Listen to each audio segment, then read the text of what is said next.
Dieu nous réconcilie avec lui parce qu'il veut que nous soyons ses enfants. Il veut nous considérer comme ses enfants. Dans ces 2 premiers sermons, j'ai parcouru et je vous ai demandé de noter ces 5 points parce que nous allons les parcourir encore et encore. Je pensais que nous ferions cela en 3 sermons. Il faudra plus de temps pour examiner la complexité de tout ce concept. Mais je dis que nous avons des conflits dysfonctionnels dans nos vies. Les conflits sont normaux, tous les conflits ne sont pas mauvais, mais quand les gens ont un problème et qu'ils ont 2 points de vue différents pour le résoudre, et qu'ils travaillent ensemble pour trouver une solution, ce n'est pas mauvais. Tous les conflits ne sont pas mauvais. Lorsqu'un conflit aide les gens à travailler ensemble pour trouver une solution positive, c'est en fait une bonne chose. Mais ce n'est pas ce que nous vivons habituellement, que ce soit dans nos familles, au travail ou dans l'Église. Je parle ici spécifiquement des conflits entre chrétiens. Nous essayons d'appliquer ces principes au monde, mais ils ne jouent pas selon les mêmes règles. Il faut donc comprendre ça. Mais entre nous, quand on regarde les conflits dysfonctionnels, il y a des raisons à cela. Dans le tout premier sermon, j'ai dit de noter ces éléments. L'orgueil, le besoin d'être guéri émotionnellement lorsqu'on est blessé, l'attente que les autres satisfassent nos besoins et nos désirs, c'est le 3e point. Nous avons toutes des attentes à l'égard des gens. Et lorsque les autres ne répondent pas à nos attentes, il y a conflit. Le 4e est le besoin de contrôle en raison de notre problème de stabilité émotionnelle. Nous avons besoin d'avoir une image de nous-mêmes. J'ai parlé de la façon dont nous faisons nos propres dieux, ce qui est une partie du problème. Nous faisons de nous-mêmes des dieux et nous avons ce besoin de contrôle. Et j'ai dit que la première raison des conflits dans nos vies est que nous sommes tous en conflit avec Dieu. Nous avons passé beaucoup de temps dans ce premier sermon à examiner ce que signifie le fait que, par nature, nous sommes les enfants de la colère. Par nature. Ce que cela signifie, c'est qu'il est dit que l'esprit charnel est l'ennemi de Dieu. Nous avons vu ce que signifie le mot abomination et comment nous sommes les ennemis de Dieu. Dans notre état naturel, nous sommes des ennemis de Dieu. Puis nous avons montré comment, dans le grand abîme entre Dieu et l'humanité, il a comblé cet abîme en faisant en sorte que le Christ traverse le grand abîme, le grand canyon, et devienne un être humain. Et c'est ce que nous avons célébré lors de la Pâque, sa vie et sa mort. Nous célébrons maintenant, en réalité, sa résurrection. Parce qu'il ne s'agit pas seulement d'enlever le pain levé, mais d'introduire le pain sans levain. Il s'agit de faire entrer le Christ en permanence. C'est ainsi que nous comprenons que nous étions encore des ennemis, avant de nous repentir quand le pardon nous a été offert. En fait, c'est par sa bonté que nous sommes amenés à nous repentir. Nous avons passé en revue les enseignements de Paul à ce sujet et nous avons parlé de ce ministère de la réconciliation. Passons à 2 Corinthiens 5, car c'est de là que nous sommes partis et c'est là que cette série de sermons va nous mener. Dans ce premier sermon, nous avons vraiment compris à quel point nous sommes désespérés, comment sans Dieu nous ne sommes rien, nous sommes séparés, nous sommes ennemis, nous ne pouvons pas franchir le fossé, nous ne pouvons rien faire. Et même si nous essayons d'être bons, notre nature a déjà été corrompue et il ne s'agit seulement de commettre un péché. Il ne s'agit pas seulement de commettre un péché, il s'agit de l'essence même de ce que nous sommes. Nous avons été totalement corrompus au point que nous ne pouvons pas retraverser ce fossé. Nous avons parlé de ce que c'est que d'être fait à l'image de Dieu et comment nous avons tous été faits à l'image de Dieu et comment nous sommes des images tellement corrompues que nous ne ressemblons plus du tout à ce à quoi nous sommes censés ressembler.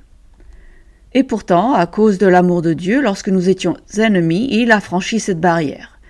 Et c'est ce que nous venons de célébrer. 2 Corinthiens 5, verset 18. 2 Corinthiens 5, 18. Et tout cela vient de Dieu qui nous a réconciliés. Ce concept de réconciliation ne signifie pas que nous apprenons simplement à nous entendre. Il s'agit bien plus que Dieu qui dit « J'aimerais que tu t'entendes bien avec moi, peut-être pourrions-nous ouvrir quelques lignes de communication, peut-être pourrions-nous déjeuner ensemble un jour. » La réconciliation signifie restaurer, rétablir une relation. Dans le cas présent, d'un père à un enfant, du frère au frère et à la sœur, c'est ainsi qu'il le décrit.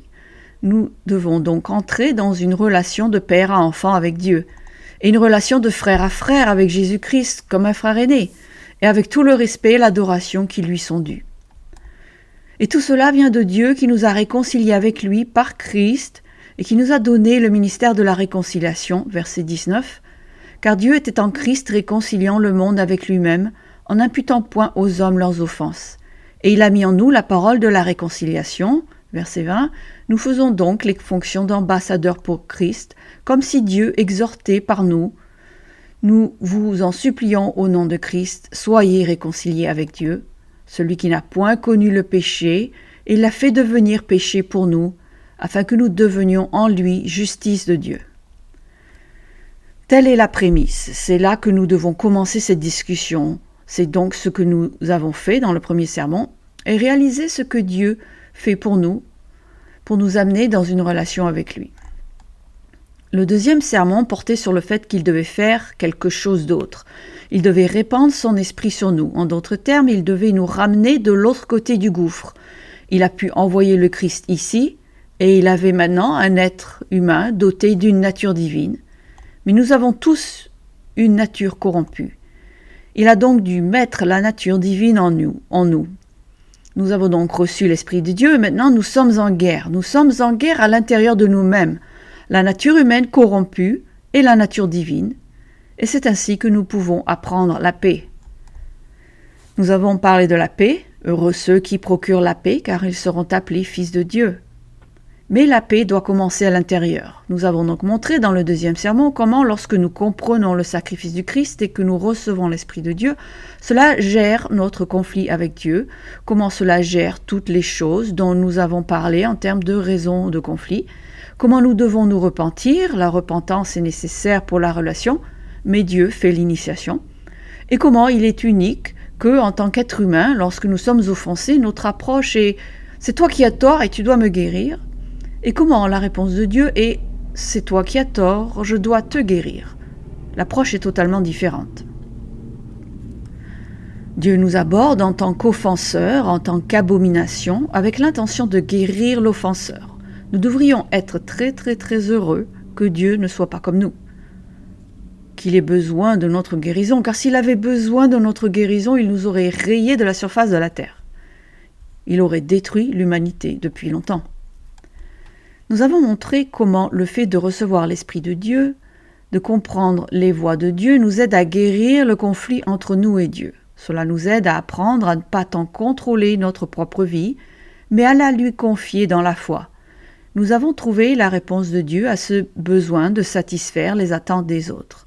Nous avons compris pourquoi nous échouons tant dans ce domaine et comment Dieu peut nous y aider. Nous avons vu comment, grâce au processus de réconciliation et à la réception de l'Esprit de Dieu, nous pouvons être guéris émotionnellement de nos conflits et de notre inimitié envers Dieu. Et nous avons montré comment Dieu traite notre orgueil en nous aidant à comprendre notre pauvreté absolue sans lui, notre pauvreté spirituelle absolue sans lui. Malheureusement, j'ai constaté dans la vie qu'il y a beaucoup de gens qui gardent les bonnes doctrines de Dieu, mais qui n'ont pas de pauvreté devant Dieu. Et c'est l'orgueil, la plupart du temps, qui nous conduit, nous motive et nous fait entrer en conflit avec les autres. Nous avons donc vu dans les 2 premiers sermons comment Dieu nous réconcilie avec lui et comment cela nous affecte. Mais une fois que nous avons appris cela, nous devons passer à l'étape suivante, qui est comment puis-je appliquer ce que Dieu fait en me réconciliant avec lui dans mes relations avec les autres. Nous avons maintenant le concept des relations familiales. Si le père et le frère aîné nous réconcilient avec eux, lorsque nous avons des problèmes entre nous, lorsque nous avons des offenses entre nous, comment cela se réconcilie-t-il ? Ce dont je veux parler aujourd'hui, c'est du message adressé à la personne qui a été offensée. Lorsque vous avez été offensé, vous dites « Attendez, le premier message devrait toujours être adressé à l'offenseur ». En fait, en tant que personne offensée, nous avons la responsabilité d'aller vers l'offenseur. C'est écrit dans les Écritures et nous y reviendrons. Rappelez-vous, Dieu nous a tendu la main, à nous les offenseurs, avant que nous nous repentions. Il nous a tendu la main volontairement, nous offrant le pardon, avant même que nous n'admettions que nous avions tort. En fait, vous et moi n'avons jamais admis que nous avions tort avant qu'il ne fasse ce qu'il a fait.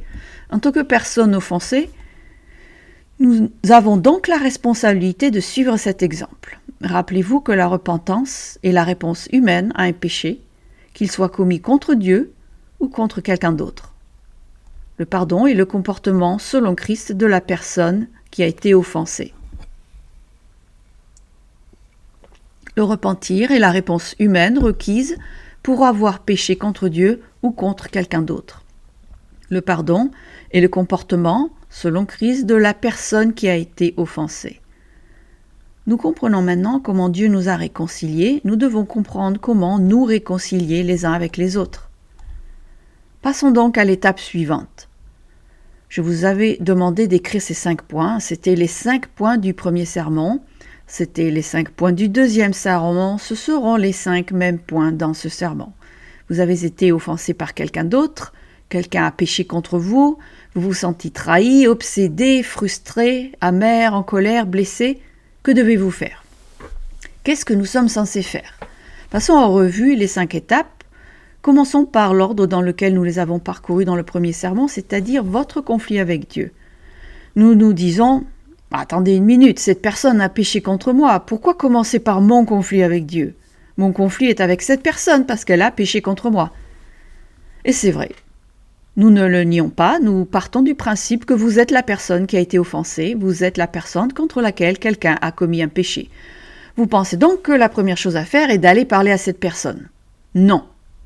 La première chose à faire est d'aller vers Dieu et de gérer le conflit que vous avez avec lui. C'est la première chose à faire.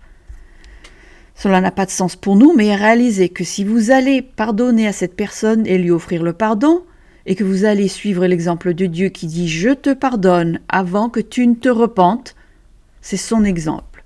Si vous voulez suivre son exemple, vous ne pouvez pas le faire vous-même. C'est un comportement à la manière de Christ, ce n'est pas un comportement humain. Alors, si je dois adopter ce comportement semblable à celui du Christ, devinez où je vais trouver la force de le faire. Ainsi, avant de vous occuper de l'offenseur, vous devez vous occuper de vous et de Dieu, et vous assurer qu'il y a une guérison entre vous et Dieu. Cela nous amène au point où nous devons parler du pardon. Le pardon ne signifie pas que vous ignorez l'offense. Nous verrons qu'il y a des cas où c'est le cas, même d'une manière générale, cela ne signifie pas que vous ignorez l'offense. La personne a péché, cela ne signifie pas que vous prétendez que le péché n'a pas eu lieu. Cela ne signifie pas que nous effaçons les normes de Dieu en matière de bien et de mal. Le pardon signifie que vous renoncez à votre besoin que cette personne réponde à vos attentes, ou qu'elle doit souffrir si elle ne le fait pas. Cela signifie que vous décidez de ne pas être obsédé par l'offense. J'ai rencontré des personnes qui étaient obsédées par des offenses commises il y a 25 ans. Ils en étaient obsédés, ils y pensaient tout le temps, cela les ronge tout le temps. Cela signifie que vous ne faites pas de commérage au sujet de l'offense avec d'autres personnes. Et cela signifie que vous abandonnez l'animosité que vous avez envers l'offenseur. C'est ce que signifie le pardon. Maintenant, il y a toujours une norme à laquelle ils doivent se conformer. Cela n'a rien à voir avec la norme, il s'agit de vous et de moi. Voilà ce qu'est le pardon. Lorsque Dieu dit « je te pardonne », il ne le dit pas « je te pardonne, j'ai juste supprimé la norme ». Ce que Dieu dit, c'est « je n'ai plus d'animosité envers toi, je n'ai plus de colère envers toi, je ne me soucie plus de ce que tu as fait. » Cela ne signifie rien pour moi, c'est effacé de ma mémoire. Dieu peut choisir de se souvenir de nos péchés, mais il choisit de ne pas s'en souvenir. Ainsi, le pardon n'est pas la suppression de la norme, le pardon est ce que vous faites dans votre propre esprit et dans votre propre cœur. Le problème est que lorsque vous êtes malade, pensez-y, lorsque vous êtes assis dans une pièce et que vous êtes malade et que vous restez dans cette pièce assez longtemps, il n'y a qu'une seule chose qui vous préoccupe. À quel point vous êtes malade. Vous ne pouvez penser à rien d'autre. Oh, je vais encore vomir, c'est ça. Et à ce moment-là, vous ne pensez pas à l'amour que vous êtes censé porter à votre femme, à vos enfants, ni au service des gens dans l'église. Tout ce à quoi vous pensez, c'est à quel point vous vous sentez mal et à quel point vous avez mal. C'est ce que nous faisons lorsque nous sommes obsédés par une personne qui nous a offensés. Nous y pensons tout le temps, jusqu'à ce que nous nous retrouvions émotionnellement dans une pièce sombre, enfermés sur nous-mêmes, à penser à quel point nous sommes malades. C'est de l'obsession. C'est ainsi lorsque nous ne pardonnons pas. nous devenons obsédés, nous nous enfermons dans une chambre noire spirituelle et nous restons assis là à ne penser qu'à la personne qui nous a offensés et à ce qu'on ressent. Vous voyez, le pardon ne signifie pas que vous excusez les actions de la personne. Elle a une responsabilité. Mais maintenant, je veux que vous réfléchissiez à ceci.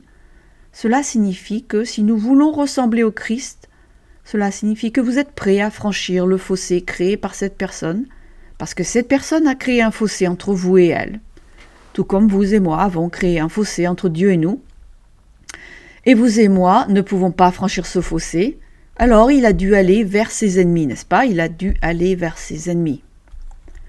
Vous et moi devons en arriver au point où nous sommes prêts à franchir le fossé pour offrir le pardon à notre ennemi. C'est ce que nous devons être prêts à faire, si nous voulons ressembler au Christ. Et vous dites, comment avez-vous pu inventer cela? Eh bien, nous avons vu ce que le Christ a fait pour nous. Combien de fois Paul dit-il, suivez Dieu comme des petits-enfants, imitez Dieu comme des petits-enfants, devenez semblables au Christ. Bon, d'accord, je ne vole pas, mais qu'en est-il de ne pas franchir le fossé pour l'ennemi? C'est ce qu'il a fait. Maintenant, pour être prêt à faire cela, vous devez aller chercher la force auprès de Dieu. C'est pourquoi, lorsque quelqu'un vous a offensé, si votre mari vous a offensé, avant de l'affronter, allez vous mettre en règle avec Dieu. Allez d'abord vous réconcilier avec Dieu. Laissez-le vous montrer ce que vous devez faire et comment le faire. C'est ce qui rend Matthieu 18 si important. Nous allons passer en revue Matthieu 18 en tant que résolution de conflits. Matthieu 18 nous donne un modèle de résolution des conflits, mais je ne vais pas passer en revue ce modèle aujourd'hui parce que nous ne parlons même pas de comment se réconcilier. Nous devons commencer par la façon dont la personne offensée doit agir intérieurement pour procurer la paix, pour être moi-même en paix parce que j'ai été blessé par quelqu'un d'autre. Les autres nous font du tort, et vous savez quoi? Nous faisons du tort aux autres aussi. Tout le monde dans cette salle a subi des dommages et tout le monde dans cette salle a fait subir des dommages à quelqu'un d'autre. Et nous n'en viendrons jamais vraiment à bout tant que nous n'aurons pas accepté que 1. Oui, les autres m'ont fait des torts et 2. Oui, j'ai causé du tort à d'autres personnes, je dois en assumer la responsabilité. En fait, dans la plupart des cas de conflit, chaque partie a fait du tort à l'autre. C'est pourquoi le conflit est dysfonctionnel. La raison pour laquelle un conflit devient dysfonctionnel est que les deux parties se sont fait du tort l'une à l'autre. Ainsi, dans Matthieu 18, 21, 22, combien de fois avons-nous lu cela? Matthieu 18, 21, 22. Alors Pierre s'approcha de lui et dit, « Seigneur, combien de fois pardonnerai-je à mon frère lorsqu'il péchera contre moi? Sera-ce jusqu'à 7 fois? » Ouf, quel géant spirituel! Je pardonnerai 1 fois, peut-être 2 fois, pas vrai? En anglais, il y a l'expression « dupe-moi 1 fois, honte à toi ». « Dupe-moi 2 fois, honte à moi. » Je ne me trompe qu'1 fois, n'est-ce pas? Tu me trompes 2 fois? Jamais plus. Mais Pierre a dit 7 fois, un nombre parfait. Ouh, je vais avoir l'air vertueux aux yeux des disciples et Jésus va me dire « Béni sois-tu ». Mais verset 22, Jésus lui dit « Je ne te dis pas jusqu'à 7 fois, mais jusqu'à 70 fois 7 fois.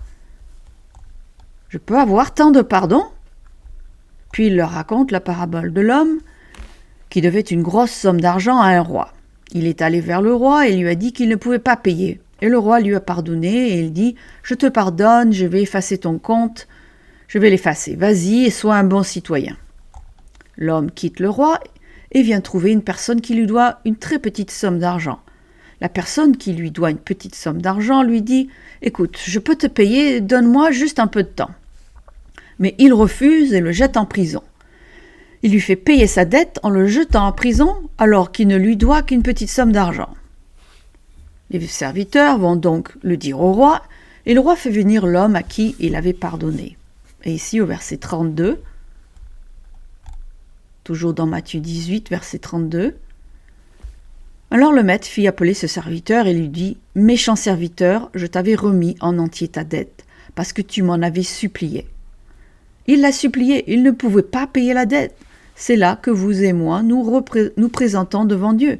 Nous ne pouvons pas payer la dette. Nous sommes les offenseurs, nous sommes les abominations et nous ne pouvons pas payer la dette.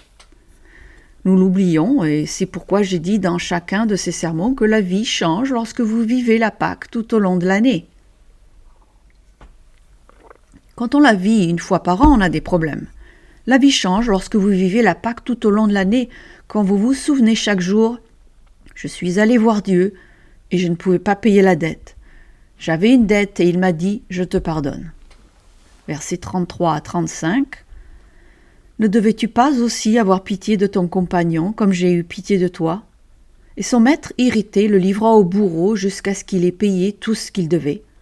C'est ainsi que mon Père céleste vous traitera si chacun de vous ne pardonne à son frère de tout son cœur. Lorsque nous refusons de pardonner, Dieu nous livre au bourreau. Nous nous torturons nous-mêmes. Nous vivons dans une pièce sombre où nous ne pensons qu'à notre maladie. C'est pourquoi nous commençons le message aux personnes qui ont été offensées. Il y a des messages forts sur l'offense, sur le fait de pécher contre son frère. 6 des 10 commandements concernent quoi ? Pécher contre son frère, voler, mentir, tuer. Pécher contre notre frère est terrible. En fait, lorsque nous péchons contre notre frère, nous péchons contre Dieu. Mais ce qui est étonnant dans la vie, l'une des grandes ironies de la vie, c'est qu'il y a eu autant de personnes qui se sont retournées contre Dieu, non pas parce qu'elles avaient commis le péché initial, mais parce qu'elles étaient devenues amères à l'égard de la personne qui avait péché contre elles. En fait, l'une des choses les plus dangereuses auxquelles nous sommes confrontés dans l'Église, c'est lorsque nous sommes offensés par un autre chrétien. Lorsqu'un autre chrétien pêche contre nous, c'est l'une des choses les plus dangereuses auxquelles nous sommes confrontés. Car nous nous retrouvons dans une pièce sombre, malade, ne pensant qu'à notre propre douleur. Et il est impossible d'aimer Dieu ou notre prochain dans cet état. Il est impossible d'être ce que nous sommes censés être. Rappelez-vous, nous sommes censés être les enfants de Dieu. Nous sommes les images corrompues de Dieu, et Dieu nous recrée à son image. Et Dieu n'est pas une personne émotionnellement et spirituellement malade dans une pièce sombre, ce n'est pas ce qu'il est. Lorsque nous sommes obsédés par l'offense, nous nous laissons guider par notre blessure, notre colère et notre amertume, et c'est normal. Vous êtes blessé, je suis blessé quand on me fait quelque chose, et je sais que d'autres personnes sont blessées quand je leur fais quelque chose. Cette blessure est normale, mais nous devons aussi nous rappeler que nous devons y faire face, et la première chose à faire lorsque nous sommes blessés, c'est de reconnaître notre pauvreté devant Dieu. Lisez la dernière partie de Matthieu 18 et prenez conscience de votre pauvreté devant Dieu, et avant de traiter avec quelqu'un d'autre, allez devant Dieu et dites « Pardonne-moi car je suis aussi un pécheur. Et donne-moi la capacité de tendre la main à la personne qui a péché contre moi pour lui offrir le pardon. Donne-moi cette capacité parce qu'il dit que s'il ne le fait pas, nous le remettons au tortionnaire, au bourreau. C'est ce qu'il dit. Nous serons torturés dans notre propre esprit si nous refusons de pardonner. Vous pouvez offrir le pardon. Lorsque nous abordons la réconciliation, les techniques qui s'y rapportent, vous pouvez offrir le pardon et quelqu'un ne se repentira pas pour autant. C'est une toute autre histoire. Il le refuse. Mais vous savez, même les gens qui se repentent prennent généralement du temps. Il est très rare que quelqu'un se repente immédiatement. Pensez à vous et à Dieu. Combien de temps Dieu a-t-il dû travailler avec vous avant que vous ne soyez baptisés ? Parfois, il a fallu des dizaines d'années avant que vous ne vous repentiez. Colossiens 3. Rappelez-vous ce que nous venons de lire. Lorsque nous refusons de pardonner à quelqu'un, si vous offriez le pardon, cela signifie que vous avez déjà pardonné. Encore une fois, cela ne veut pas dire que vous devez avoir une relation avec cette personne. Cela veut simplement dire que vous lui avez déjà pardonné. Dieu nous a déjà pardonné, sinon il ne pourrait pas nous l'offrir. Les gens vont dans les temps de feu parce qu'ils refusent le pardon de Dieu, c'est pour ça qu'ils y vont. Colossiens 3, 12 et 13. Ainsi donc, comme des élus de Dieu, saints et bien-aimés, revêtez-vous de sentiments de compassion, de bonté, d'humilité, de douceur et de patience. Ce sont des choses difficiles, la compassion. Être prêt à donner du mou aux autres, être prêt à offrir le pardon, être prêt à faire preuve de miséricorde lorsque les autres ont tort. On ne fait pas miséricorde aux gens quand ils ont raison. Il n'y a pas lieu de faire preuve de miséricorde envers quelqu'un qui a raison. La bonté, l'humilité, la douceur et la patience, verset 3, supportez-vous les uns les autres. Il n'est pas nécessaire de se supporter les uns les autres à moins que l'autre personne ne soit odieuse. Cette affirmation n'a pas de sens. N'a de sens que si quelque chose de mauvais se produit. Et si l'un a sujet de se plaindre de l'autre, pardonnez-vous réciproquement. De même que Christ vous a pardonné, pardonnez-vous aussi. C'est pourquoi nous ne pouvons pas parler de réconciliation entre les êtres humains tant que nous n'avons pas parlé de la manière dont Dieu nous réconcilie, parce que les auteurs de la Bible nous ramènent sans cesse à ce modèle. Ils nous ramènent à un point et nous disent « Voici ce dont vous devez vous souvenir, et c'est ce qui vous motive à faire ces autres choses. Vous avez de la compassion, de la bonté, de la douceur, de l'humilité, de la patience, en vous supportant les uns envers les autres. Pourquoi ? Parce que nous en revenons à ce que Dieu a fait par le Christ pour nous, et je dois donc modeler ce comportement avec les autres. » Il a dit « Eh bien, c'est inconfortable. C'était inconfortable pour Dieu de faire ce qu'il a fait. Rien ne dit que le Christ était à l'aise lorsqu'il a fait ce qu'il a fait. Rien ne dit que Dieu le Père était à l'aise lorsqu'il a fait ce qu'il a fait. Il a fait ce qu'il a fait parce que c'est qui il est. Il a fait ce qu'il a fait parce que c'est sa nature. Et vous et moi avons une nature corrompue qui est censée devenir comme la sienne. C'est sa nature de faire cela. Il n'a pas dit que c'était confortable pour lui de le faire. Nous savons que ce n'était pas confortable pour Christ de le faire. Et maintenant, nous devons décomposer ce concept et dire « Ok, maintenant, comment je le vis avec d'autres personnes ? Je veux accepter la réconciliation de Dieu, la façon dont Dieu est venu à moi alors que j'étais encore un pécheur et un ennemi. Mais maintenant, comment puis-je appliquer cela aux autres chrétiens ? Parce que nous sommes une famille. Une famille doit donc appliquer ces mêmes principes que le père et le frère aîné ont déjà appliqués à notre égard. Et cela signifie que la vraie paix vient d'abord de la recherche de la paix avec Dieu. Et donc, quand quelqu'un vous a blessé et vous a fait du tort, allez d'abord chercher la paix auprès de Dieu. C'est là qu'il faut aller en premier, pas la personne. Vous allez d'abord vers Dieu. Dieu, cette personne m'a fait du mal. Vous savez, c'est comme un petit enfant. Papa, papa, papa. Et j'ai entendu ça tout le temps. Tu sais ce qu'un tel m'a fait ? Nous nous adressons à Dieu et nous lui disons, Père, je t'ai blessé, j'ai subi des torts.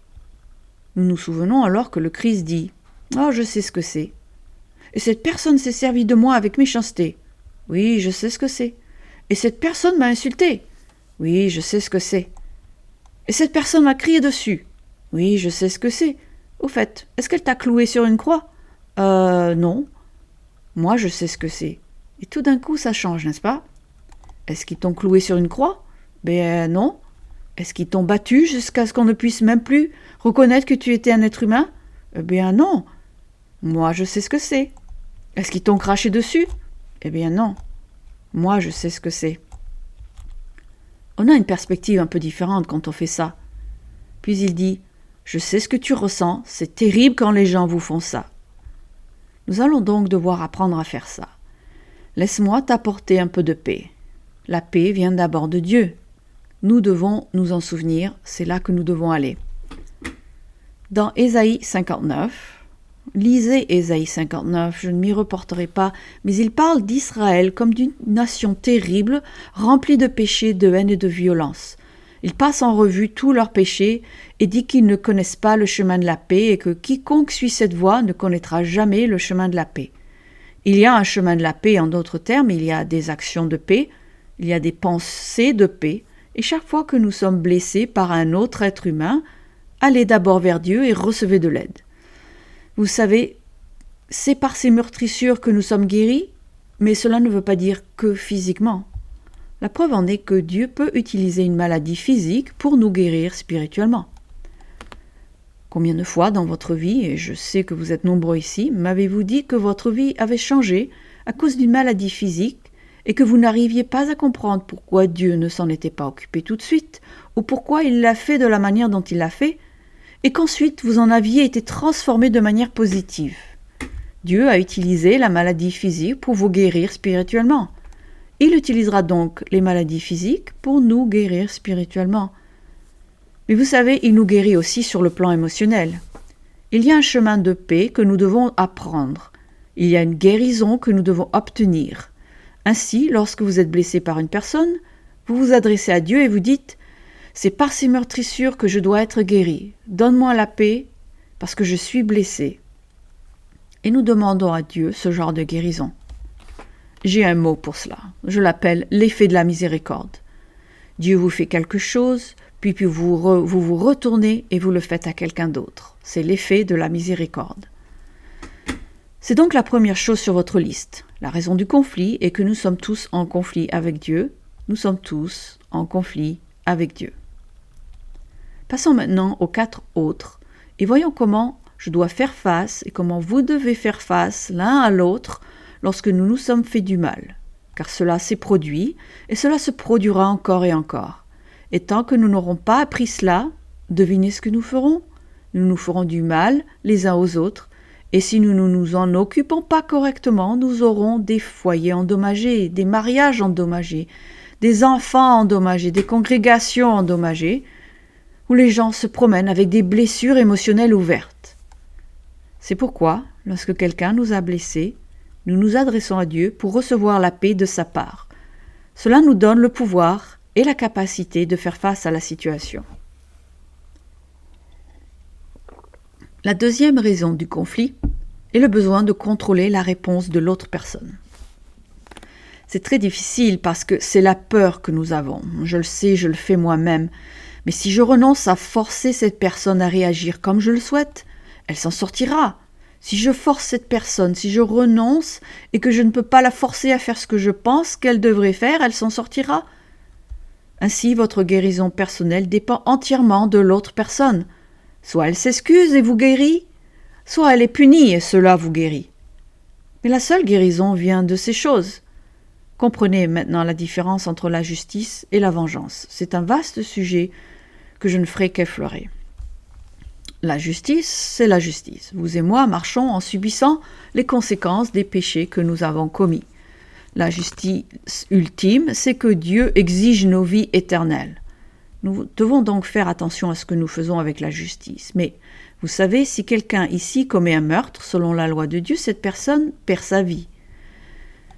Tout ce qui est moins que la perte de sa vie, c'est de la miséricorde. S'il s'agit d'un meurtre au premier degré, dans la Bible, il y a des gens comme Paul qui ont commis un meurtre et qui ont été pardonnés par Dieu, n'est-ce pas? Dieu lui a pardonné. Il a tué des chrétiens, il n'a peut-être pas ramassé la pierre, mais il est dit qu'il a consenti. Il a donné sa permission, ce qui est la même chose. Et Dieu lui a pardonné. Dieu n'a pas exigé une justice totale parce qu'il lui a pardonné. Lorsque vous pardonnez à quelqu'un, cela ne signifie même pas que vous pouvez effacer les peines qu'il subira. Si quelqu'un pêche contre vous, il subira des peines naturelles et votre pardon n'efface pas ces peines naturelles. C'est entre eux et Dieu. Nous avons donc déjà vu ce qu'est le pardon, mais n'oubliez pas la différence entre la justice et la vengeance. Ce sont deux choses différentes et j'en ai parlé il y a environ 1 an dans un sermon où je parlais de la vengeance.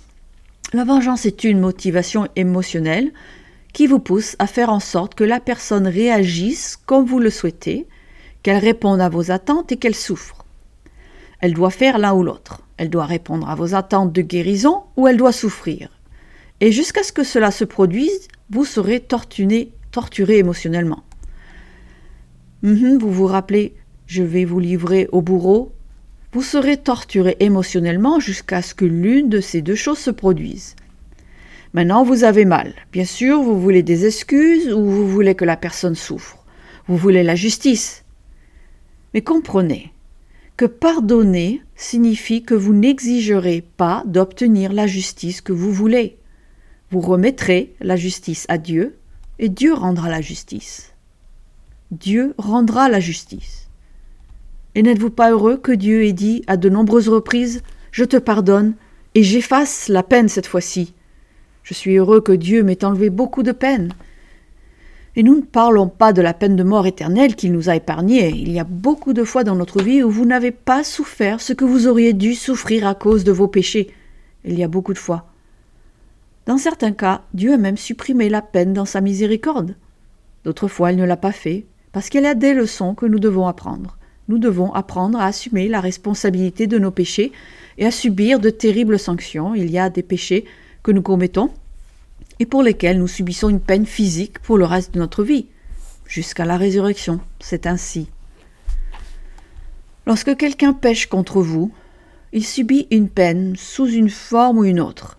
Mais la vengeance, c'est que vous l'exigez pour votre propre guérison. J'exige qu'il réponde à mes attentes en matière d'excuses ou qu'il réponde à mes attentes en matière de punition et ils doivent le faire. Sinon, je ne pourrai jamais être guéri. Il y a plusieurs choses qui se produisent quand on se retrouve dans cette situation et qui sont dangereuses. L'une d'elles est que dans votre besoin, dans mon besoin de rendre le mal pour le mal, il y a des dommages collatéraux. J'aimerais avoir $1 pour chaque enfant, adolescent, adulte ou personne âgée à qui j'ai parlé au fil des ans et qui m'ont dit avoir subi des dommages à cause de la bataille entre leurs parents. Les enfants étaient des dommages collatéraux de la bataille entre les parents. Que se passe-t-il lorsque nous sommes animés par la vengeance et le besoin de faire en sorte que l'autre réponde à nos attentes ou soit blessé? Il y a parfois des dommages collatéraux, nous causons du tort à d'autres personnes. Romains 12. C'est pourquoi il y a des moments où il faut confronter les gens et d'autres où il ne faut pas le faire. Il y a des moments où il ne faut pas intervenir et où il faut s'en remettre à Dieu. Quand le feriez-vous? Parce que ce n'est pas toujours le cas. Vous ne devriez pas toujours le faire. Nous sommes tenus d'aller vers nos frères, mais il y a des moments où vous n'allez pas vers votre frère. Quand est-ce que je ne dois pas aller vers notre frère? Lorsque les dommages collatéraux sont si importants qu'ils portent atteinte à d'autres personnes. Dans ce cas, il faut s'en remettre à Dieu. Romains 12, versets 17 à 21. Verset 17. Ne rendez à personne le mal pour le mal. Recherchez ce qui est bien devant tous les hommes. S'il est possible, autant que cela dépende de vous, soyez en paix avec tous les hommes. Il n'est pas possible de vivre en paix avec tous les hommes. C'est impossible. Paul dit donc, autant que cela dépende de vous, vivez en paix. Réalisez que nous ne serons pas toujours en mesure de vivre en paix avec les gens. Il y a des gens, surtout dans le monde, avec lesquels on ne peut pas vivre en paix. Vous supportez, n'est-ce pas? Vous supportez ces gens, il le faut. Verset 19. Ne vous vengez point vous-même, bien-aimés, mais laissez agir la colère. Car il est écrit, à moi la vengeance, à moi la rétribution, dit le Seigneur. Il y a des moments où l'on peut remettre quelque chose à Dieu et dire « Si je m'occupe de cela, je vais l'aggraver et il y aura des dommages collatéraux. » C'est pourquoi je vais te confier cela et je te demande de t'en occuper. Ensuite, vous devez lui faire confiance et faire confiance qu'il fera ce qui est pour le mieux. Et s'il ne punit pas cette personne tout de suite, à partir du moment où vous vous en remettez à Dieu et que vous lui demandez de faire ce qu'il y a de mieux, vous devez accepter que c'est ce qu'il y a de mieux, n'est-ce pas? C'est ce qui est dit, ne vous vengez pas. Il y a des moments où vous la remettez à Dieu et dites « je ne peux pas m'occuper de ça, je ne ferai qu'empirer les choses ». Remarquez ce qui est dit, verset 20. « Mais si ton ennemi a faim, donne-lui à manger, s'il a soif, donne-lui à boire, car en agissant ainsi, tu amasseras des charbons ardents sur sa tête. Ne te laisse pas vaincre par le mal, mais surmonte le mal par le bien. » Parfois, en traitant avec un offenseur, vous rendez le mal pour le mal et vous êtes vaincu par le mal. C'est pourquoi il n'est pas toujours possible d'appliquer ces principes dans les relations avec les gens du monde, n'est-ce pas? Je veux dire que vous travaillez à côté d'un type, ou peut-être dans le même immeuble, qui couche avec toutes les filles qu'il peut voir, qui est un toxicomane, un ivrogne, et qui vous offense tout le temps. Vous ne pouvez pas y faire grand-chose. Vous vous en remettez à Dieu, vous ne pouvez pas l'amener à se repentir, vous ne pouvez pas faire en sorte qu'il cesse d'être offensant. Vous vous en remettez à Dieu et vous dites « Dieu, tu dois t'occuper de cela. Si j'essaie de m'en occuper, je vais perdre mon travail. Il n'y a aucun moyen pour moi d'arranger les choses. » Il y a donc des moments où l'on ne fait pas face à la situation, mais cela nous ramène à notre besoin de contrôler la réponse de l'autre personne. En fait, lorsque vous comprenez vraiment cela, ce que dit Pierre dans 1 Pierre prend tout son sens. Allons dans 1 Pierre, parce que nous savons que nous devons aller en particulier vers notre frère. On ne peut pas aller tout le temps vers les gens dans le monde. On essaie de le faire et il y a des moments où l'on devrait vraiment le faire, mais parfois on ne peut pas. Il y a des moments où même votre frère dans l'église, en essayant de réparer l'offense, ça ne fera qu'empirer les choses. Vous dites, d'accord, je m'en occuperai plus tard. Il y a des moments où quelqu'un vous offense et vous dites, je m'en occuperai plus tard. En tant que mari et femme, il y a des moments où vous êtes offensé par votre mari, il y a des moments où vous êtes offensé par votre femme, et vous avez appris qu'au lieu d'y faire face dans le feu de l'action, la meilleure chose à faire est de prendre du recul, d'attendre et de s'en occuper plus tard. C'est vrai, non? Nous apprenons parce que à ce moment-là, vous ne ferez qu'aggraver la situation. C'est pourquoi la façon dont nous choisissons le moment et la manière dont nous choisissons de gérer une offense est très importante. Dans 1 Pierre 2, au verset 19, il est dit « Car c'est une grâce de supporter des afflictions par motif de conscience envers Dieu quand on souffre injustement. En effet, quelle gloire y a-t-il à supporter de mauvais traitements pour avoir commis des fautes? Mais si vous supportez la souffrance lorsque vous faites ce qui est bien, c'est une grâce devant Dieu. » La patience est l'un des plus grands problèmes que nous rencontrons lorsque nous sommes offensés. Pourquoi? Parce que cela fait mal et que nous voulons arrêter la blessure. Alors, comment faire cesser la blessure? Nous demandons à la personne de se repentir ou d'être punie. Et si l'une ou l'autre de ces situations se produit, que faisons-nous? Eh bien, nous nous souvenons de ceci, verset 21, « Et c'est à cela que vous avez été appelés, et vous dites, comment puis-je faire cela ?» On revient au premier principe de la réconciliation. « Et c'est à cela que vous avez été appelés, parce que Christ aussi a souffert pour vous, vous laissant un exemple, afin que vous suiviez ses traces. » Verset 22. « Lui qui n'a point commis de péché, et dans la bouche duquel il ne s'est point trouvé de fraude, lui qui injuriait ne rendait point d'injures, maltraité ne faisait point de menaces, mais s'en remettait à celui qui juge justement, lui qui a porté lui-même nos péchés en son corps sur le bois, afin que, morts au péché, nous vivions par la justice, lui par les meurtrissures duquel vous avez été guéris. » Vous voyez où il nous ramène? Pierre dit, « Je sais que vous ne pouvez pas faire cela tout seul. Je ne peux pas le faire tout seul. Nous revenons donc à cela, nous nous en souvenons. » Il est dit que parfois, il faut s'en remettre à Dieu qui juge avec droiture. Il y a des moments où l'on s'en remet à Dieu, il y a des moments où il n'y a pas de solution à un problème avec un offenseur. Il y a des moments où il y a tellement de dommages collatéraux que plus vous essayez de régler le problème, plus vous blessez les gens. Et, dit-il, il y a des moments où l'on s'en remet simplement à Dieu. C'est ainsi que nous renonçons à notre besoin de contrôler la réponse de l'autre personne. C'est pourquoi la première étape consiste à aller chercher la guérison auprès de Dieu lorsque quelqu'un vous a blessé. La deuxième étape consiste à renoncer au besoin absolu de contrôle, à la vengeance qui dit que je dois avoir telle ou telle réaction. J'ai vu des situations durer des années. Finalement, quelqu'un va voir quelqu'un et lui dit « Ah, j'ai fait ça il y a des années et je suis désolé. » Toute la douleur disparaît alors et vous dites « Waouh, ils ont passé 2 ans à s'énerver l'un contre l'autre et tout ce qu'ils avaient à faire, c'était ça. » Tout ce qu'ils avaient à faire, c'était ça. Le troisième point est que nous devons chercher la solution de Dieu plutôt que notre solution pour satisfaire nos désirs. N'oubliez pas que nos désirs font partie du problème que nous avons. Nos désirs ne sont pas toujours mauvais, mais ils nous poussent à agir. Lorsque vous êtes offensé par quelqu'un, vous devez analyser pourquoi vous êtes offensé. C'est difficile, les amis, l'une des choses les plus difficiles pour la nature humaine corrompue, du moins pour moi, mais peut-être n'êtes-vous pas dans ce cas, et c'est l'honnêteté intellectuelle.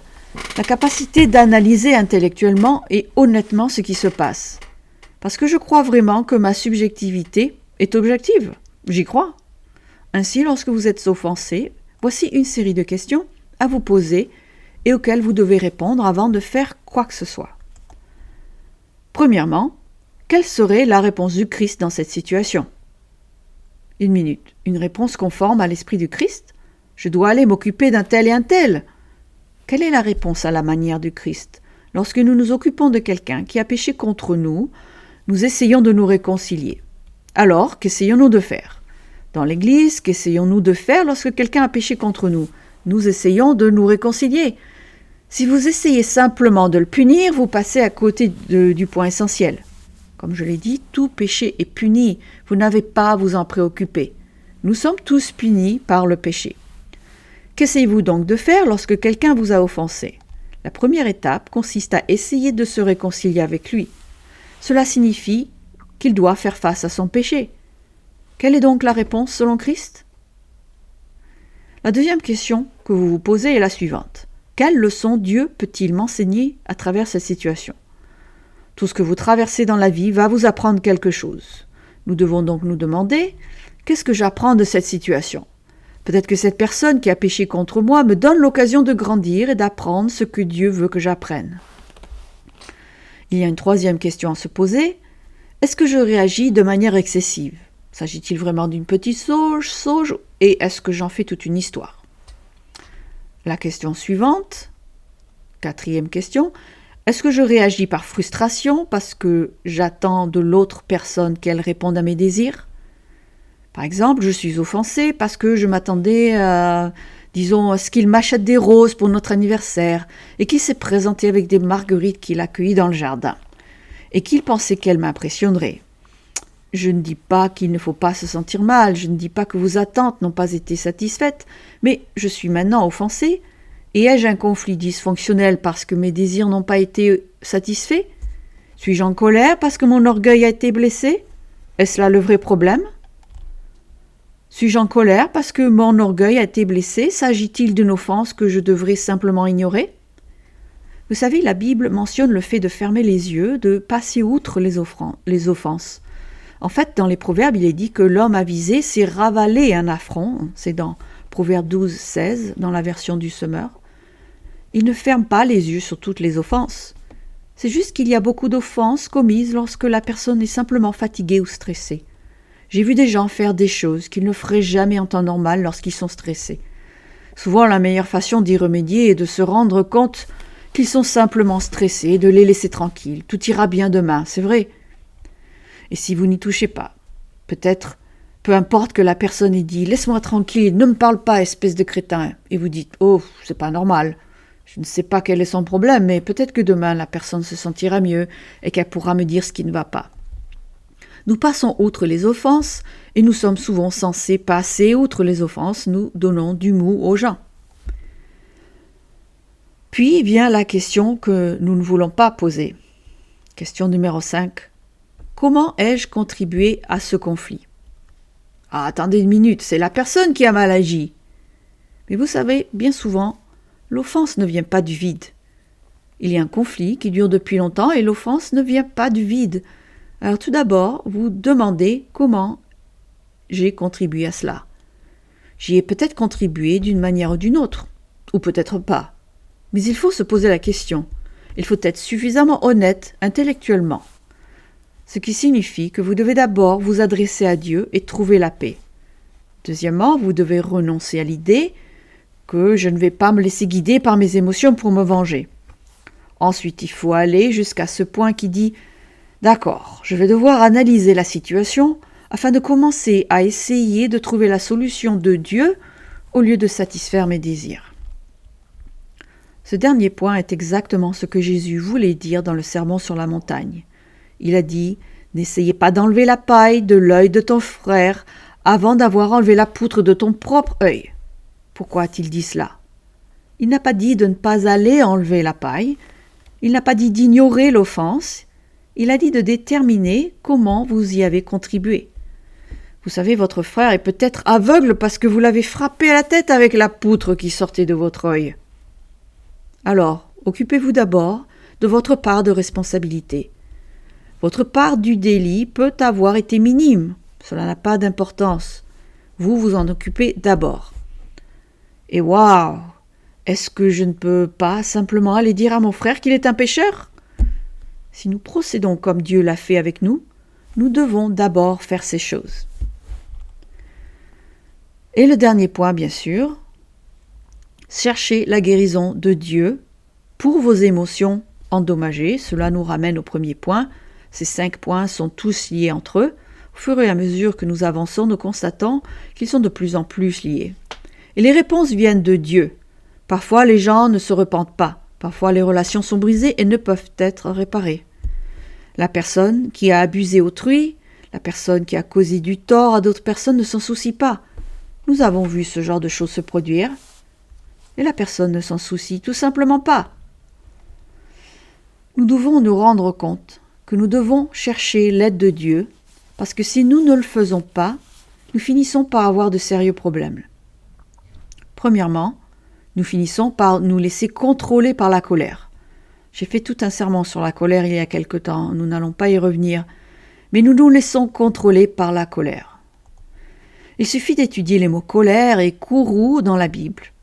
Toute colère n'est pas mauvaise, nous devrions être en colère de temps en temps, nous devrions l'être, mais la colère devient très vite dysfonctionnelle. Je le sais, vous le savez, nous sommes tous passés par là, mais l'une des choses qui nous arrive vraiment, c'est que lorsque la situation ne peut être résolue, nous devenons amers. Je voudrais que vous examiniez un passage dans l'Épître aux Hébreux, au chapitre 12. Hébreux chapitre 12. L'amertume est un état d'esprit qui prend racine dans une colère non résolue. Il y a des êtres humains qui ne se repentiront pas, il y a des êtres humains qui iront dans les temps de feu. Dieu est-il amer envers eux?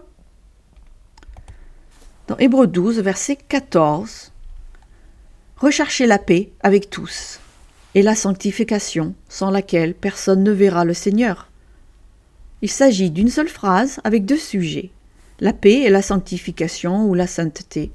Il s'agit d'une seule phrase avec deux sujets, la paix et la sanctification. Ils sont liés ensemble ainsi. Nous devons rechercher la paix et la sanctification. Nous recherchons ces deux choses parce que sans ces deux choses, vous et moi ne verrons pas le Christ.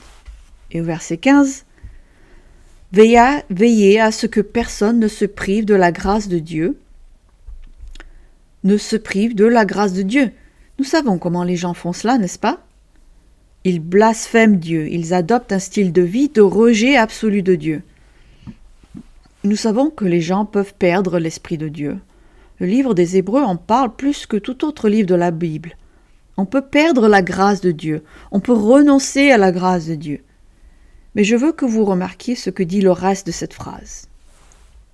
Et ici, il écrit à l'Église, « Veillez à ce que personne ne se prive de la grâce de Dieu, à ce qu'aucune racine d'amertume, poussant des rejetons, ne produise du trouble et que plusieurs n'en soient infectés. » En anglais, il y a l'idée d'être souillé, de perdre la sainteté.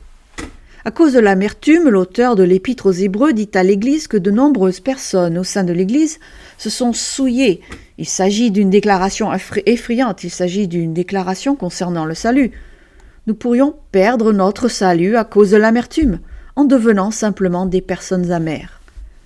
Des gens qui ne voient que le mal, qui n'ont pas foi en Dieu parce qu'il y aura toujours du mal de toute façon, qui n'ont pas d'amour pour Dieu parce qu'ils le font, parce qu'ils sont obligés.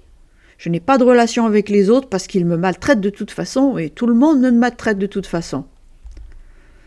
Nous ne tendons jamais la main, nous n'aimons jamais personne d'autre. Alors on vient à l'église et on essaie de respecter les 10 commandements et nous traversons la vie avec cette amertume, sans jamais vraiment profiter des bienfaits de l'Esprit de Dieu. Et il a dit que beaucoup en sont infectés. Quel est le chemin le plus rapide vers l'amertume? Voici l'ironie de la chose. Avoir quelqu'un qui a péché contre vous, que quelqu'un abuse de vous, que quelqu'un fasse quelque chose de mal contre vous, et vous n'arrivez pas à résoudre le problème. C'est l'un des chemins les plus rapides vers l'amertume. J'ai vu cela se produire une centaine de fois dans l'Église. J'ai eu à gérer de nombreuses situations dans des personnes et j'ai vu quelqu'un devenir amer. Mari et femme, amis, qui se connaissaient depuis des années, membres de la famille. J'ai vu des membres de la famille se détester parce qu'il y avait des funérailles et qu'ils se battaient pour savoir qui aurait les bibelots des parents. Ils se détestent et sont amers les uns envers les autres. Cela m'étonne toujours. Je crois que je vous ai déjà dit qu'à cause de ça, j'ai dit à mes sœurs, « Vous prenez tout. Tout ce que vous voulez me donner, c'est très bien, mais vous pouvez tout prendre. Je ne prendrai pas le risque d'endommager notre relation pour des choses que mes parents ont. » J'ai vu cela trop souvent. L'amertume est une chose terrible. Rappelez-vous ce qu'elle fait. Elle vous enferme spirituellement dans une pièce sombre où vous ne faites que penser à la blessure. Et tout ce que vous faites, c'est de voir d'autres personnes vous faire du mal. Et tout ce que vous faites, c'est de passer votre temps à regarder comment les autres vous traitent. Un chrétien mûr se préoccupe de sa vie en fonction de la manière dont il traite les autres. L'amertume renverse cela et fait que toute votre vie est centrée sur la façon dont les autres vous traitent. Et le fait est que nous en arrivons là parce que nous sommes abîmés, nous sommes dans cet état parce que quelqu'un nous a fait du mal. Cela n'excuse pas ce que l'autre personne a fait, mais c'est ainsi que nous finissons. Et à cause de cela, nous faisons autre chose. Nous commençons à impliquer les autres dans notre mécontentement. Nous impliquons toujours les autres et essayons de les rendre amers. J'ai vu des gens faire cela. Je me suis assis dans une congrégation avec un groupe de personnes qui se sont ralliées à cette personne et un groupe de personnes qui se sont ralliées à cette autre personne. Et tout ce qu'ils font, c'est venir à l'assemblée le sabbat et parler de la façon dont cette personne a maltraité cette autre personne. Et il y a 2 petits groupes. J'ai déjà vu cela se produire, mais cela ne devrait pas être le cas dans l'Église de Dieu. Nous voulons partager l'amertume. Le dernier point concerne toujours l'orgueil. Cela signifie que nous devons rechercher l'humilité. Il ne s'agit pas toujours de gagner. Un dernier passage de l'Écriture dans Genèse 26. Il ne s'agit pas toujours de gagner, il ne s'agit pas toujours de sortir vainqueur, il ne s'agit pas toujours de résoudre les problèmes exactement comme vous et moi voulions les résoudre. Il s'agit d'accepter les imperfections de la vie. C'est accepter qu'il est rare qu'une situation se termine exactement comme vous le souhaitiez et d'être heureux malgré tout. La plupart des choses ne se déroulent pas exactement comme on le voudrait. Et vous savez quoi ? La plupart des choses ne se passent pas exactement comme Dieu le voudrait. Y avez-vous déjà réfléchi ? Vous pouvez regarder dans la Bible et voir comment Dieu veut que les choses se passent. Il est très rare que les choses se passent comme Dieu le voudrait. Pourtant, il n'est pas amer, il n'est pas contrarié. Il rend la justice, il punit les gens. Mais il n'est pas amer, en colère, désemparé ou haineux. Et Dieu soit loué pour qu'il ne le soit pas. Pensez à ce que serait la vie pour vous et moi, pensez-y. Dans Genèse 26, au verset 16, nous lisons « Et Abimelech dit à Isaac, « Va-t'en de chez nous, car tu es beaucoup plus puissant que nous. » Isaac était béni, sa famille s'agrandissait, il avait une tribu nomade, il avait des serviteurs et ainsi de suite, il avait des centaines de moutons et de chèvres. Finalement, Abimelech lui a dit « Tu dois quitter la ville, tu es plus grand que nous. » Verset 17, Isaac partit de là et campa dans la vallée de Guérar où il s'établit. Isaac creusa de nouveau les puits d'eau qu'on avait creusés du temps d'Abraham son père et qu'avaient comblés les Philistins après la mort d'Abraham. Et il leur donna les mêmes noms que son père leur avait donnés. Abraham avait donc creusé des puits et maintenant c'était ces puits. Et quand ils se sont éloignés en tant que tribu nomade, ils se sont déplacés. Les Philistins sont venus et ont bouché les puits. Abraham ne va plus se montrer parce qu'on a rempli ces puits. Isaac sort et creuse à nouveau les puits. Verset 19. Les serviteurs d'Isaac creusèrent encore dans la vallée et y trouvèrent un puits d'eau vive. Ils découvrent un tout nouveau puits d'eau vive, ce qui dans cette partie du monde est très rare. L'eau, c'est la vie. On pourrait penser que les gens seraient heureux, mais verset 20, les bergers de Guérar querellèrent les bergers d'Isaac en disant « L'eau est à nous !» Et il donna au puits le nom d'Essek parce qu'ils s'étaient disputés avec lui. Ce qui signifie essentiellement « nous nous sommes disputés ». Je sais maintenant ce que je penserais si j'étais Isaac. Tout d'abord, c'est la terre d'Abraham, Dieu me l'a donnée, ce sont mes puits. Je peux les partager avec vous, mais si vous voulez les prendre, venez les chercher. Et mon épée aurait été sortie. Ou bien il aurait pu dire, et connaissant Isaac, je suis surpris qu'il ne l'ait pas fait, « Et je peux vous vendre de l'eau ?» Je sais que Jacob l'aurait fait. « Je vais vous vendre de l'eau. » Mais que fait Isaac, verset 21 ? Ses serviteurs creusèrent un autre puits. Ils se déplacèrent et creusèrent un autre puits, au sujet duquel on chercha aussi une querelle. Vous savez, il doit vivre avec ces gens. Je veux que vous réfléchissiez à quelque chose. Il avait tous les droits de gagner. Mais vous devez réaliser que dans cette partie du monde, si vous commencez une querelle, vous avez un combat sanglant sur les bras. Il suffisait de tuer quelqu'un de cette autre tribu nomade pour qu'il se fasse la guerre pendant des générations. La guerre aurait duré des générations et des générations. Il devait vivre avec ces gens. Et il a décidé que de ne pas gagner, ici, c'était la meilleure des choses à faire. Ne pas gagner était la meilleure chose à faire. Il avait les puits qu'Abraham avait creusés, c'étaient les siens. Ces nouveaux puits, il s'en éloignait et il avait le droit de dire « c'est mon puits ». Il avait tous les droits que vous pouvez imaginer pour dire « c'est mon puits ». C'était ses puits. Et au verset 22, « Il se transporta de là et creusa un autre puits pour lequel on ne chercha pas querelle. » Tout le monde disait « Vous savez quel type? Il a creusé un puits et nous l'a donné. Il a creusé un puits ici et tout le monde a reculé. » Sa volonté de ne pas se battre pour ses droits à ce moment-là a fini par provoquer quelque chose de positif. Il y a un temps pour prendre position en faveur du bien et du mal et il y a un temps pour confronter un frère qui a péché. Nous passerons par là et il nous est parfois demandé de confronter notre frère qui a péché. Nous sommes en fait tenus de le faire, mais il y a un temps pour dire « il ne s'agit pas de gagner ». Ce n'est vraiment pas ça, et remarquez ce qui s'est passé. On ne chercha pas querelle, et il l'appela Rehoboth, car, dit l'Éternel, nous a maintenant mis au large et nous prospérerons dans le pays. Dieu lui a donné un puits, Dieu lui a donné le meilleur, Dieu lui a donné un meilleur puits et il a dit « Dieu a pris soin de moi dans cette affaire. Quelle leçon importante !» En matière d'orgueil, il ne s'agit pas toujours de gagner, il s'agit d'apprendre à vivre ensemble. Il ne s'agit pas toujours d'avoir raison, même quand on a raison. C'est ce qui est le plus difficile. Il ne s'agit pas toujours d'avoir raison, même quand on a raison, car il s'agit de vivre ensemble, et il devait vivre avec ces gens. Ces tribus nomades allaient se déplacer dans tous les sens, croisant les chemins des uns et des autres. Il ne voulait pas que tout le monde doive aller chercher ses armes chaque fois qu'il se voyait. Ce n'est pas ce qu'il voulait. C'est une leçon importante en matière d'orgueil. Le ministère de la réconciliation commence par la compréhension de la manière dont Dieu se réconcilie avec vous par l'intermédiaire du Christ. Après avoir reçu cette aide de Dieu, nous devons maintenant décider comment réagir face à un frère ou une sœur qui nous a offensés, qui a commis un vrai péché, qui nous a fait quelque chose. Si vous parcourez la liste des questions que je vous ai données, vous constaterez peut-être que parfois « Oh, il n'a vraiment rien fait de mal, je suis juste grincheux, il ne m'a rien fait de mal, c'est juste mon orgueil. » Il se peut qu'à un moment donné, vous trouvez que ce n'est pas assez important pour s'en préoccuper. D'autres fois, vous déciderez qu'il ne s'agit pas vraiment de gagner, que vous devez laisser tomber. Il y a d'autres moments où vous décidez de couvrir la transgression de votre frère ou de votre sœur parce que vous les aimez tellement.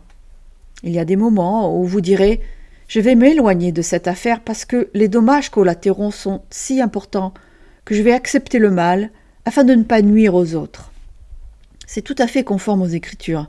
Nous sommes tous passés par là. Lorsqu'ils ont craché sur Jésus-Christ, les dommages collatéraux à ce moment-là, s'ils s'étaient battus, auraient été chacun d'entre nous. Pensez-y.